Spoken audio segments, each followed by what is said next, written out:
தமிழ்நாட்டின் பல பகுதிகளில் வெயில் கொளுத்தக்கூடிய நிலையில் ஏற்காட்டில் மிதமான மழை பெய்திருக்கிறது. விவரங்களை தருகிறார் செய்தியாளர் கோகுல். கோகுல், என்ன மாதிரியான ஒரு சூழல் நிலவுது? மக்கள் என்ன சொல்றாங்க? சேலம் மாவட்டத்தில் கடந்த சில நாட்களாகவே வெயிலின் தாக்கம் கடுமையாக இருந்து வருகிறது.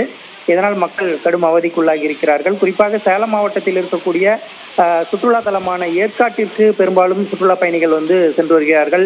சேலம் மாநகர் மற்ற பகுதியில் இருப்பதை விட ஏற்காட்டில் சற்று வெப்பம் குறைந்து காணப்படும். அதே நேரத்தில் ஏற்காட்டிலும் வெயில் தாங்க முடியாத ஒரு நிலை இருப்பதாகவே அங்கு இருக்கக்கூடிய பொதுமக்கள் தெரிவித்து வந்தார்கள். இந்த நிலையில் தற்பொழுது சுமார் ஒரு அரை மணி நேரம் ஒரு மிதமான மழை பெய்திருக்கிறது. இந்த மித மழையினால் ஏற்காடு பகுதியில் அந்த வெயிலின் தாக்கம் முழுமையாக குறைந்து ஒரு குளிர்ச்சியான சூழல் நிலவி வருகிறது.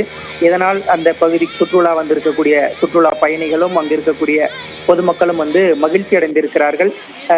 ஏற்கனவே கடந்த பல நாட்களாகவே கோடைமழை பெய்யும் என எதிர்பார்க்கப்பட்டிருந்த நிலையில் மழை பெய்யாமல் வாட்டி வதைத்த நிலையில் தற்பொழுது இந்த மழை மக்களுக்கும் சுற்றுலா பயணிகளுக்கும் ஒரு ஆதரவை ஏற்படுத்தியிருக்கிறது. ஸ்ரீராம், விவரங்களை வழங்கியதற்கு நன்றி கோகுல்.